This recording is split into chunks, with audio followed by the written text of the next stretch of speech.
Di balik langkah kaki di koridor kampus, di setiap lembar buku catatan, dan di dalam setiap tatap mata mahasiswa, tersimpan satu janji. Janji untuk menyalakan obor ilmu, membimbing, dan membangun masa depan. Seorang dosen bukan hanya pengajar, ia adalah penabuh genderang perubahan. Suaranya menjadi gema, mengalun di ruang belajar penuh dengan asa dan harapan. Menjadi seorang dosen berarti mengemban kewajiban utama, yaitu Tridharma Perguruan Tinggi, di mana di dalamnya terdapat beberapa aspek diantaranya aspek pengajaran, aspek penelitian, dan aspek pengabdian kepada masyarakat. Jurusan Teknologi Informasi Politeknik Negeri Malang adalah tempat di mana saya melaksanakan dan mengimplementasikan pengajaran, baik yang diperoleh dari hasil penelitian maupun pengalaman pendidikan yang pernah ditempuh. Di tempat ini pula, saya menyuarakan passion saya pada keilmuan Human and Computer Interaction dengan pengkhususan pada bidang multimedia interaktif dan user interface serta user experience. Selaras dengan hal tersebut, pada kesempatan ini, saya ingin membagikan pengalaman pada saat saya memberikan materi perkuliahan di dalam kelas. Dalam video ini, mata kuliah yang saya ampu adalah Desain Antarmuka. Dengan kode RTI 24203. Bobot mata kuliah ini adalah 3 SKS dengan pelaksanaan 6 jam setiap minggunya. Mata kuliah Desain Antarmuka merupakan mata kuliah yang memberikan pengetahuan tentang bagaimana merancang sebuah tampilan pada perangkat komputer atau gawai. Tidak hanya mengutamakan estetika, tetapi juga tujuan fungsional yang praktis dari para penggunanya. Capaian pembelajaran lulusan program studi diutamakan pada kemampuan mahasiswa untuk merancang user interface, terutama untuk produk perangkat lunak atau produk digital. Secara rinci, CPL Prodi diantaranya sebagai berikut. Sementara untuk capaian lulusan yang dibebankan pada mata kuliah sebagai berikut. Pokok bahasan pada mata kuliah ini diantaranya asesmen mahasiswa berpatokan pada bobot yang dapat dijelaskan sebagai berikut. Tugas untuk setiap pertemuan dengan bobot akumulasi 30%. Kuis 1 dan kuis 2 dengan masing-masing bobot penilaian 10%. UTS atau ujian tengah semester dengan bobot 20%. UAS atau ujian akhir semester dengan bobot 30%. Dan berikut ini adalah proses perkuliahan dan pengajaran untuk mata kuliah Desain Antarmuka.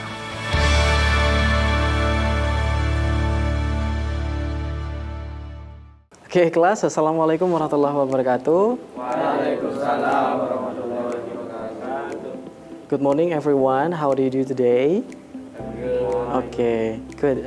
Hari ini kita akan membahas mengenai salah satu pertemuan mata kuliah dari Desain Antarmuka. Oke, karena ini adalah pertemuan pertama kita, maka perlu ada informasi-informasi yang perlu saya sampaikan di awal sebelum kita masuk ke materinya. Oke, informasi yang pertama adalah ini adalah kelas TI 1I. Oke, berarti ini adalah kelas internasional. Oke.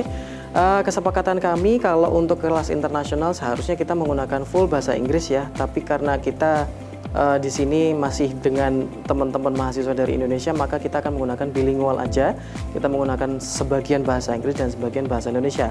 Nah, untuk kontrak perkuliahan, mata kuliah ini adalah mata kuliah dengan 2 SKS ya, dengan jadwal dan jam yang kalian sudah hadiri hari ini. Kemudian untuk kontrak perkuliahannya ada 17 kali pertemuan, di mana nanti pertemuan kelima, pertemuan ke-9, dan pertemuan terakhir itu adalah assessment atau ujian-ujian dan kuis. Oke, kita langsung ke materi aja. Oke, kalau saya membahas mengenai interface design ya, dan kebetulan untuk untuk topik hari ini adalah basic understanding-nya, kira-kira apa yang kalian pikirkan? Apa yang ada di benak kalian ketika saya mengatakan interface design. Sebelum kita membahas lebih dalam, sebenarnya ada beberapa istilah yang perlu saya sampaikan ke teman-teman sekalian, ya.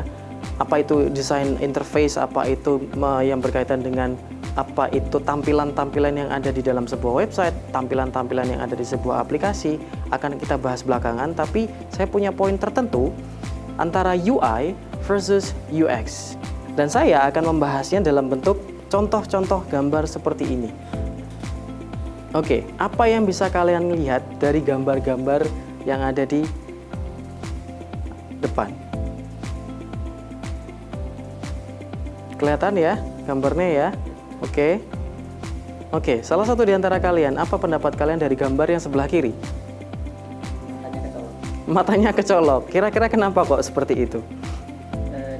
Di cangkirnya tuh ada kayak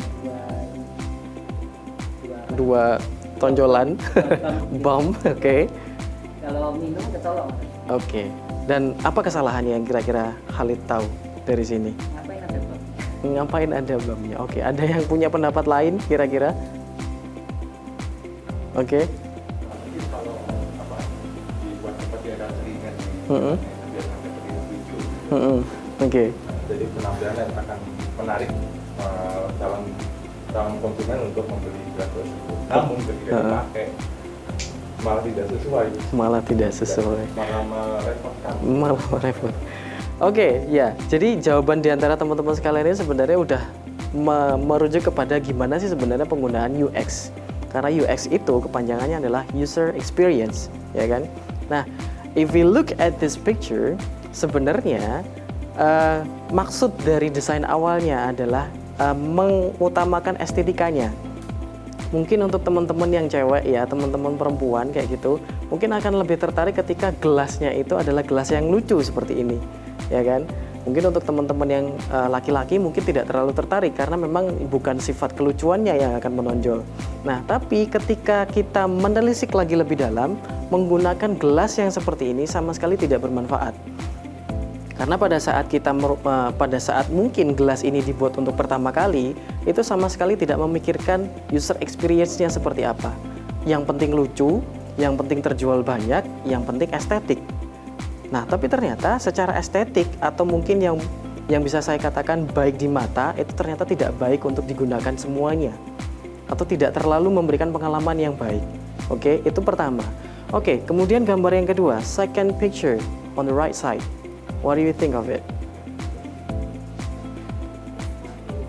It's confusing. Okay. Why do you say it's confusing? Because in the tandanya itu kan dibilang 101 itu sampai dan 113 itu bisa ke kanan, bisa ke kiri. Kita nggak tahu yang dia maksud itu yang mana yang ke kanan, yang mana yang ke kiri. Oke. Kalau dilihat secara yang tidak terlalu fokus ke gambar tersebut, kita bisa saja berpikir itu tuh kita bisa ke kanan untuk ke ruangan 101 dan sampai 113. Namun jika kita perhatikan lebih dalam, dia punya persegi panjangnya itu lebih mengarahkan kita ke kiri. Oke, thank you Angel. Ya, jadi apa yang kalian lihat di sini adalah sebenarnya gambar yang di sebelah kanan itu adalah sebuah petunjuk di mana pengunjung hotel itu ingin mengetahui nomor hotelnya itu sebenarnya arahnya kemana, ya kan? Apakah nomor 101 sampai 113 itu arahnya ke kiri ataukah ke kanan? Ya, kalau dari gambar seperti ini sebenarnya kesalahan paling utama adalah bagaimana caranya menseparasikan informasi di dalamnya. Ya, ketika kita menyusun informasi seperti ini akan membuat orang atau user atau customer kita yang datang melihat informasi ini bingung. Confusing is the right answer. Dan terima kasih Angel, jawabannya sudah sangat betul ya. Sehingga ketika kita mencari ruangan 101 sampai 113 itu seharusnya kalau di petunjuknya itu kita bergerak ke kiri. Tapi karena informasi ini kita malah menjadi salah jalan. Kita harus ke kanan dulu sehingga kita tidak menemukan tujuan kamar kita dan harus kembali lagi ke arah ini sehingga mencari lagi kamar yang sesuai dengan nomor kita. Seperti itu. Oke. Masih belum cukup dengan contoh itu, saya punya contoh lain. What do you think of it? Jangan langsung ketawa. Oke. Khalid, what do you think about it? Just why? Oke, why? What do they mean by kalau ke kanan itu ayam, kalau ke kiri itu oh. Oh, oke. Mungkin konotasinya agak jorok lah. Konotasinya agak jorok. Oke, saya mohon maaf tuh untuk teman-teman yang pada akhirnya akan mengerti ini, tapi ini sebenarnya bukan dari sudut pandang seperti itu ya. Sudut pandangnya adalah bagaimana kita tetap memberikan informasi yang itu sampai kepada user sehingga user itu mengerti. Oke. Kasus yang saya ambil ini adalah salah satu restoran yang sebenarnya restoran itu juga bukan restoran kecil ya, bukan restoran sederhana, dan ini restoran yang cukup ternama di Australia sana yang memberikan petunjuk untuk toilet itu seperti ini. Oke ya, petunjuk toiletnya seperti ini. Oke, kalau kalian bisa lihat sebenarnya yang kanan dengan gambar ayam itu adalah petunjuk untuk kita laki-laki menuju ke toilet. Sementara sebaliknya itu adalah yang sebelah kiri dengan gambar kucing, itu adalah petunjuk toilet untuk perempuan. Oke, cukup sampai di sini aja ya. Kita nggak perlu melanjutkan kata-katanya, nggak perlu terlalu detail penjelasannya. Kita ke arah yang sebelah kanan. Kira-kira kalau saya berikan clue tulisan yang atas dan yang bawah, perbedaannya apa? Perbedaan yang paling terlihat itu dari fontnya saja kan? Sementara untuk tulisannya tidak ada perbedaan. Tapi ketika kita melihat jenis font yang berbeda seperti ini, maka yang ada di dalam benak kita, arti dan makna dari tulisan itu langsung berubah. Oke, kalau kalian membaca yang atas, You'll Always Be Mine, dengan tulisan yang romantik ya, dengan tulisan yang estetik seperti itu, dengan desain yang sedemikian rupa, itu menyampaikan sesuatu hal yang sifatnya warm, hangat, menyampaikan emosional seperti itu. Akhirnya tersampaikan ke orang yang kita kirimkan pesannya dengan bahasa yang lembut, bahasa yang enak untuk dibaca. Sedangkan ketika kita melihat tulisan seperti ini, sama-sama You'll Always Be Mine, tapi dengan aksen seperti itu yang berdarah-darah, dengan pilihan font yang seperti itu, maka bukan lagi lembut, bukan lagi hangat yang akan kita terima, tapi kesan mengecam, kesan ancaman, kesan bahwa kita sedang diburu, kesan bahwa kita sedang diincar, dan lain sebagainya seperti itu. Oke, sampai di sini mungkin ada yang sudah mulai mengerti ya perbedaan antara UI dan UX. Oke, kalau seperti itu kita akan masuk ke dalam definisi dari user interface itself. Kalau dari definitionnya, UI refers to the visual and interactive design of the interface of an application or a website that users interact with. Jadi jawaban kalian tadi sudah tepat sepertinya ya. Jadi aplikasi atau website yang menggunakan sebuah tampilan tertentu sehingga itu digunakan oleh para user. Fokusnya adalah UI focuses on the appearance and layout of elements on the screen such as buttons, icons, colors, typography, and layout. Oke.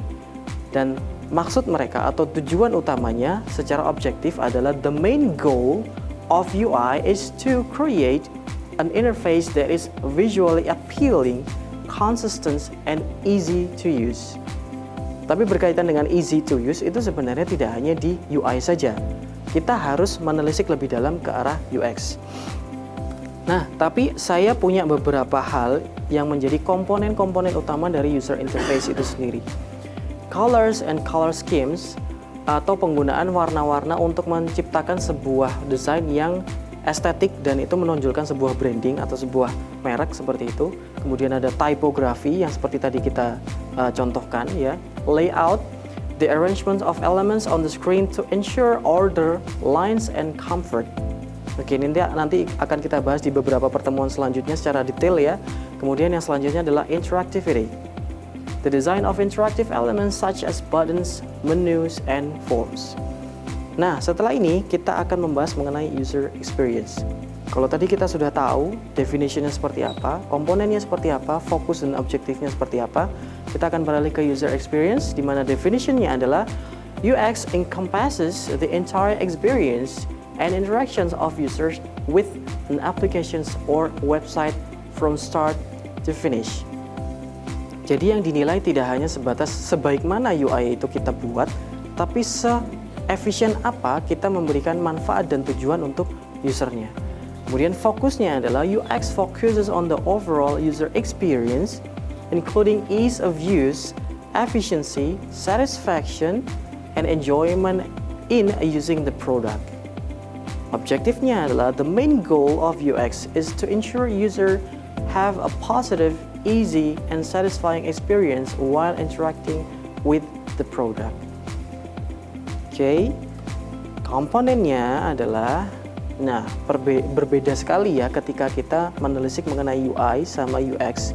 Komponennya adalah seperti ini. Yang pertama kali kita harus tahu dari komponen UX adalah user research.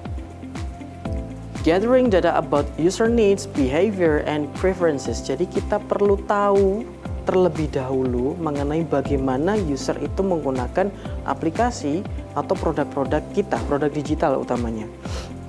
Sehingga ketika kita tahu tujuan mereka apa, harapan mereka apa, ekspektasi dan mungkin preferensi mereka seperti apa, maka kita akan tahu apa yang harus kita desain. Yang kedua adalah information architecture. Designing the structure of information to be easily navigable and accessible by user. Ketika kita sudah memikirkan ini, kita akan memikirkan juga bagaimana menavigasikan website, aplikasi, atau produk digital itu dengan baik, sehingga tujuan dari user itu sangat mudah untuk dicapai. Oke, yang berikutnya adalah prototyping, user testing, and iteration. Prototyping, user testing, sama iteration itu menjadi satu kesatuan sebenarnya yang pada saat kita melakukan itu tidak bisa terlepas antara satu hal dengan yang lainnya. Ketika kita punya prototyping, maka kita akan melakukan testing ke user. Ketika testing kita ternyata tidak berhasil, maka kita akan melakukan iterasi. Yang dinamakan dengan iterasi adalah perulangan untuk setiap komponen-komponen atau riset yang sudah kita lakukan, entah dari awal, dari tengah, ataupun proses pengulangan di akhir, yaitu prototyping. Oke? Nah, kalau kita langsung mengembalikan ini semua ke dalam mata kuliah kita, yaitu desain antarmuka atau interface design, maka yang akan kita bahas adalah seperti ini. User interface design is a discipline within digital product development that focuses on the layout, visual appearance, and interactions between elements within a user interface. This design encompasses all the visual aspects that users see and interact with when using a software or applications. Jadi pada intinya, teman-teman ini nanti di mata kuliah ini akan bergerak atau mengerjakan segala sesuatu yang berkaitan dengan UI atau user interface, tapi harapannya user interface yang kalian buat ini itu berdasarkan riset user. Tidak hanya sekedar membuat user interface yang mungkin bisa jadi masih belum memberikan manfaat, belum memberikan fungsi secara baik ke usernya, tapi paling tidak kalian membuat user interface ini sudah berdasarkan riset sederhana. Oke? Nah, apa sih yang sebenarnya kita butuhkan pada saat kita memasuki mata kuliah desain antarmuka ini? Yang pertama adalah soft skill. There's 5 of it: empathy, communication, creativity, problem solving, attention to detail. Ya, jadi semua yang ada di sini adalah soft skill yang akan kalian bangun, yang kalian butuhkan.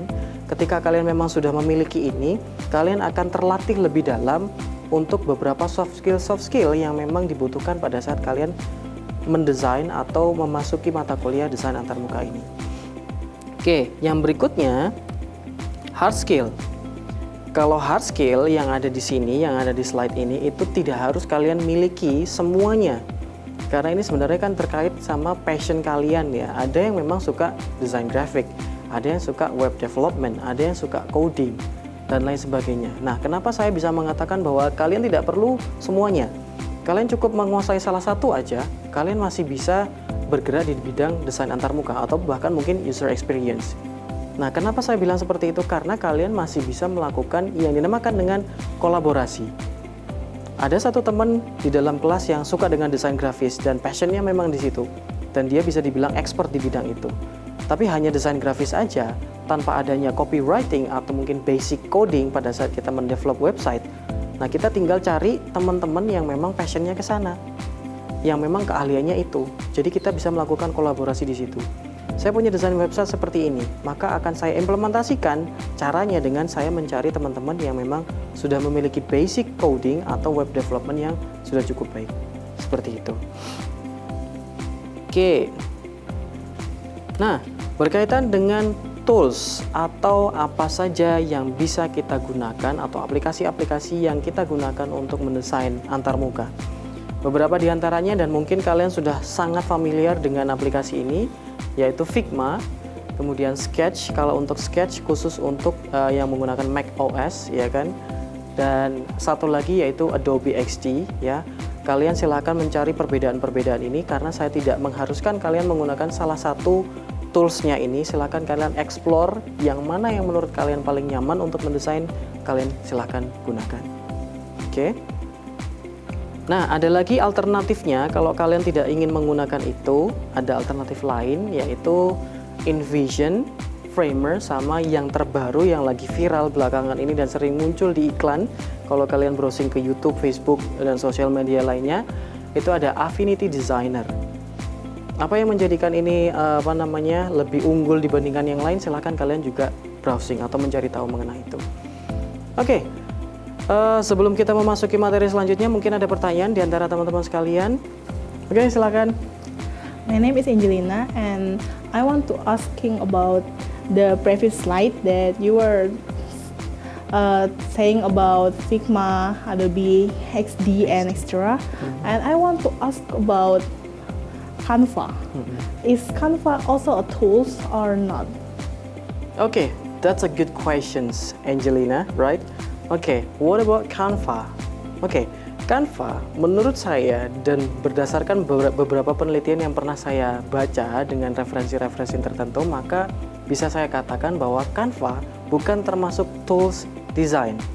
Kenapa seperti itu? Karena ternyata Canva itu tidak memiliki kelonggaran atau fleksibilitas seperti yang dimiliki oleh tools-tools yang saya sebutkan seperti tadi itu. Jadi untuk Canva, mohon maaf, ketika kalian memang terbiasa menggunakan Canva, oke, kalian memang bisa mendesain sesuatu di sana. Tapi ternyata banyak sekali keterbatasan yang akan kalian lakukan pada sebuah aplikasi Canva.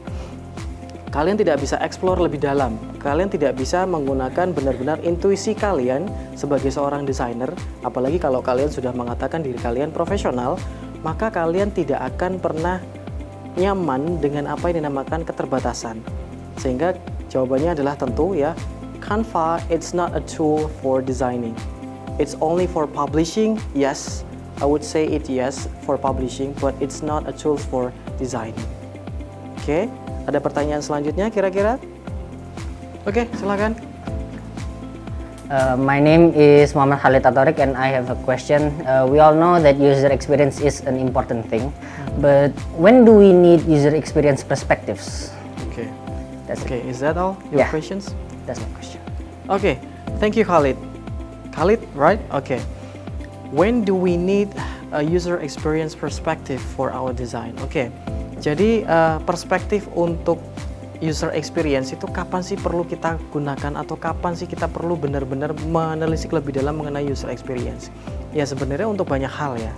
Nah, tapi bisa saya katakan bahwa yang paling kita khususkan kapan kita menggunakan user experience adalah pada saat kita ingin membuat sebuah aplikasi, ingin membuat sebuah platform, entah itu website atau digital product yang lainnya yang berkaitan dengan user. Selama siapapun menggunakan itu atau sebanyak apapun user yang ada di dalamnya pada saat kita membuat sebuah aplikasi, membuat platform tertentu, banyak user yang kita libatkan di dalamnya, maka kita tetap harus memerlukan yang dinamakan dengan user experience. Oke, ada pertanyaan lain? Ya, silakan. Allow me to introduce myself. My name is Herkonari Angga. You can call me Angga. My question is that, is there any simple example of advantaging the user experience design? Okay, is that a question? Yes, that's it.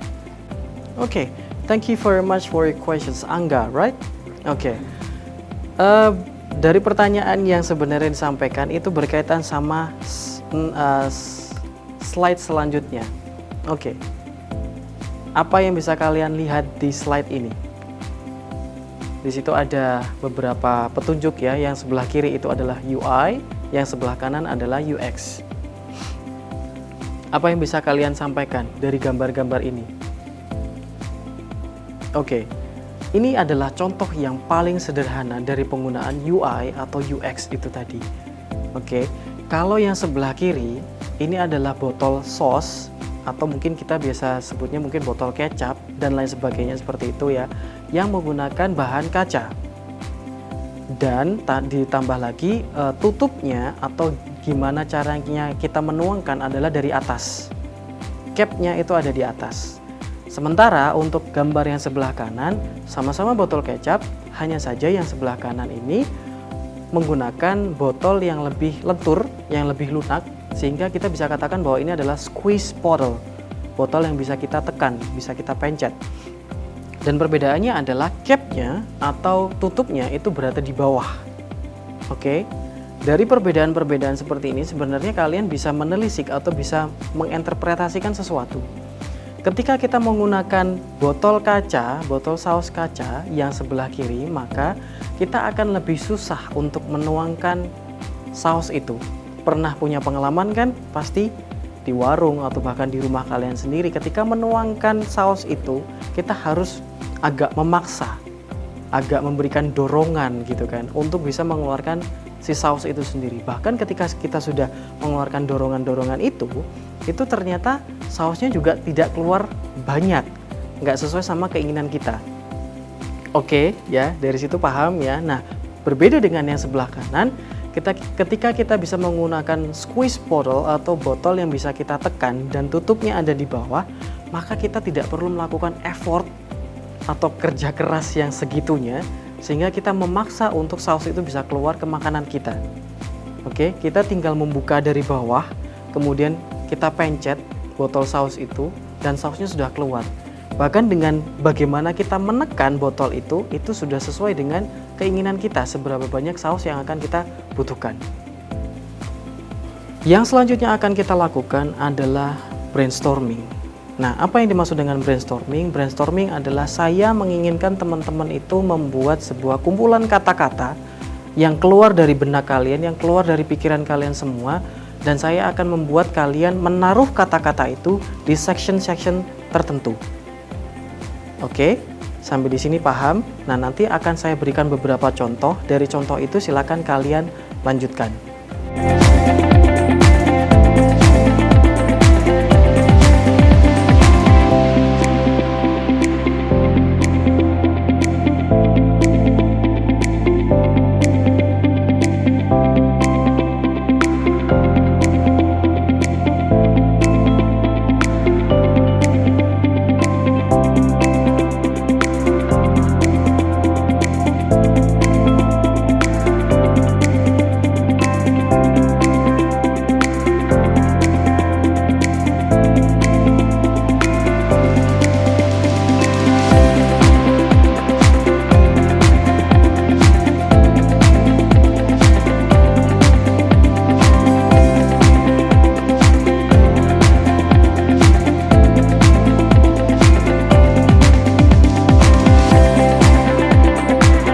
Ini adalah akhir dari pertemuan kita.